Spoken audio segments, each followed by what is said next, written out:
Fitin10 Nation, welcome to day 53. And we've got 17 days to go if you're in this challenge. And that may not seem like a lot. You might say, oh, 17 days, what's the point? But that is still a 2.5 weeks. That is still 25% of the challenge. Plus every day matters. Every day matters. And for most people in this challenge, we're looking at that. I mean, that essentially means every week we're looking at losing 1 to, potentially 3 pounds a week, which is, fairly aggressive. But again, it's about that everyday thing. And, I remember speaking to a client specifically about this just recently. It was at the previous challenge. And we were just summarizing her results, and her results, she did fairly well in the challenge. Mm-hmm. She ended up losing on average, I think it was 1.8 pounds per week. And she goes, it's just 1.8 pounds every week. It's not very much. But you think about that over 10 weeks, that's, 18 pounds. And then you extrapolate that over, that's a year. 30 weeks, mm-hmm. That is over 50 pounds. I mean, that's insane. We're talking about body fat. Okay, this is estimated body fat that we're dealing with here. So not weight. We can change weight very quickly. This does not necessarily equate to body fat.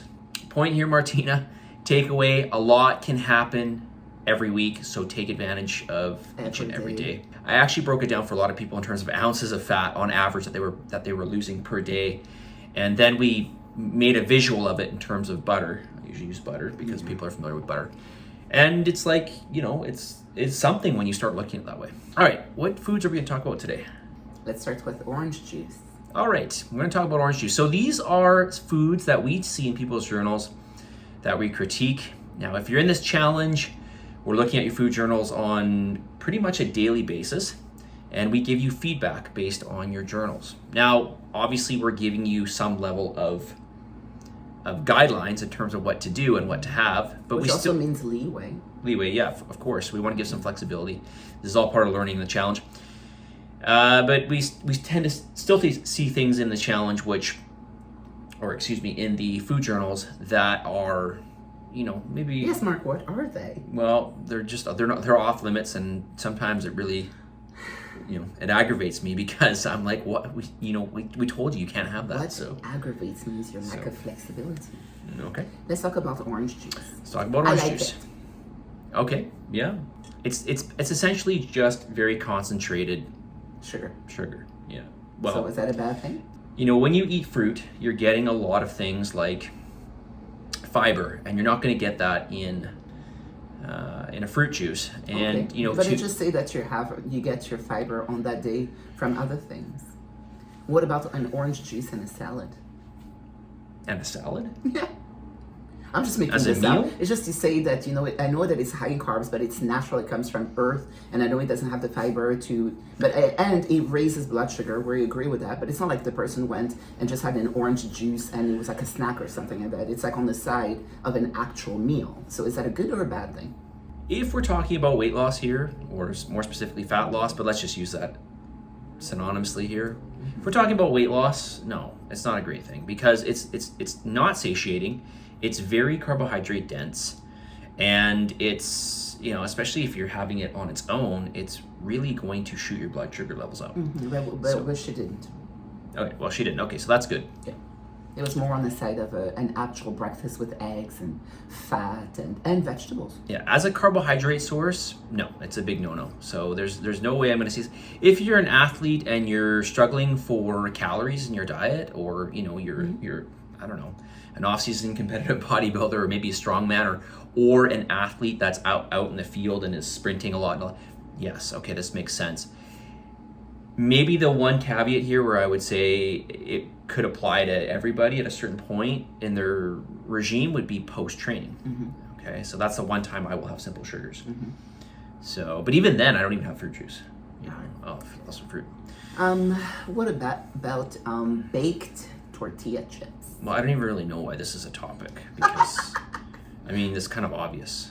I don't agree with you at all. Okay. First of all, these tortillas were corn tortillas, but even if it was made out of flour, it's maybe like a little bit more processed sort of carbohydrates. I don't see there's no devil in it. No, there's no excessive. Pretty much guaranteed to have seed oils. Yes. Pretty much guaranteed to not be satiating. 100%. Pretty much guaranteed to be very high in fat. No, but that's why, because that's the reason why it's Are you baked. sure? 100%. All right. That's why it was baked rather than deep fried. All right. Continue. Well, okay, so there's a, I guess you could say there's a, and when it comes to chips, that's a pro. But when you think about this as a source of nutrition, you're not getting much nutrition in this. Mm-hmm. So, you know, if you want to look at this on a caloric basis, still it's a no for me because it's not satiating. So, no, there's no reason to have this. I can't see any reason. You know, if you want to have something that's chip-like, you know, make your own potato chips. Yeah. You know, or air fry some potato. And in particular, potato, by the way, is not, we're not talking like, you know, Lay's potato chips here. Potatoes in general, so boiled potato in particular, is very, very satiating. Potato is actually more satiating than a lot of protein sources out there. So potatoes are a great choice to have. Obviously, we're not talking about potatoes here. We're talking about Corn chips. Remember, all these things are designed to be addictive. Highly palatable. Absolutely. Mm-hmm. I don't know how. Yeah, I mean, I guess, yeah, palatable for sure, but definitely the texture. Like for me, it would be that crunch that would really get me. And it's just like crunch, crunch, crunch. Mm. And I can guarantee you that these are very carbohydrate dense. Which comes down to having less of it. Right, which is not the way you want to go. I mean... I understand, Mark. We all know how you feel about it. Yeah. Plus, you don't like corn in general, so. So juice, no, and then, I mean, I don't even know how I have to say this. Baked tortilla chips in your food, no. Okay, well, let's talk about, listen, somebody wrote us in and they said they've reduced their alcohol consumption, which is great. This is an improvement, obviously. The overall volume of alcohol that you're consuming and the frequency that you're consuming it has gone down because this person said they went from drinking it multiple times throughout the week to drinking it to just to the weekends, which is, you know, they said a couple of glasses of wine, which probably means like probably more. This is something that I want to remind people is a depressant and it is a poison. And I don't say this hyperbolically speaking. Your body has to literally detoxify it. Your liver has to work to detoxify it. So why people are feeding themselves poison doesn't make any sense to me.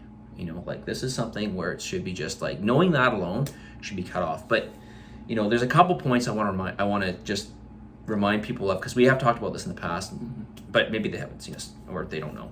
But this is something that's going to disrupt your sleep. You are not going to get a good quality sleep. I don't care. It may help you to get to sleep, but you're not going to have a very good quality of sleep. Yeah. In fact, it's going to both blunt REM and non-REM sleep. So you're kind of having this very hazy sleep. Number two is it disrupts your recovery. So you're not going to recover as well. Number three, it affects your brain chemistry. Okay, so you're not going to feel as good in general. You're not going to feel as energetic. Cognitively present. You're not going to feel as cognitively present. You're not going to feel as happy. It just works against you. Okay. Number four, it doesn't support muscle growth. Now I know you're saying I don't care about muscle growth because I just want to lose some fat, but you do. But you do. You may not think about it, but you do because you want that engine for helping to burn extra energy, right? I agree. So lean body mass in general, in particular muscle mass, has a very high energy cost. So in essence, the more you have of it, the more energy you're going to burn per day. Now, it may not be... The more food you can handle. Yes. You know, and probably maybe the last thing I can think of is it's a diuretic. Right? So it's going to dehydrate you. And this is going to make you feel more lethargic, less energetic. And again, this is going to blunt protein synthesis, which basically means it's not going to be supportive for muscle growth. You know, but listen, you've got to want to help yourself, and you need to find outlets. If this is an outlet for you, I'm not saying this person in particular. Just it is for me. Speaking, sure. I mean, listen, we all have outlets for something. I mean, I still, when I am stressed, especially when I was doing exams in particular, the different kinds of stresses. If I had exam stress, I wanted to eat. I was always looking forward to eating. Always. So I realized that food was an outlet for me. But we need to find outlets that are going to help serve us, both in the short term, okay, which, you know, this is why we tend to eat and drink, because they help us in the short term, but they don't help us in the long term. We need something that's going to serve us both in the short term and the long term. You gotta want to help yourself. And let's pull it up here, Martina. What is our message today? It is surround yourself with people who can serve you. All right, I guess you don't remember this one. Surround yourself with people who elevate your game. Oh, never mind. Okay, but yeah, I guess you could say serve you, but that depends. You might take that the wrong way. The wrong way, I know. So surround yourself with people who elevate your game. You may have friends or whatever that don't elevate your game. Maybe you've had them since you were a childhood or whatever. I'm not asking you to cut out people, but you may also want to introduce people into your life that bring you up a little bit more, that push you ahead, that what you may perceive certain things. I hear this a lot with people. What's realistic? What's realistic in my life? What's realistic in my life? Well, if you surround yourself with people who are doing a bunch of things on a regular basis that are, quote, unrealistic to you, those things will become realistic to you. It's just that simple. Because it's all relative at the end of the day. And it's just mindset. So surround yourself with people who are going to elevate you, who are going to be supportive of the things that are going to elevate you. Positive energy, positive vibes, believe in yourself, and for the love of God, give some gratitude. We'll talk to you all very soon.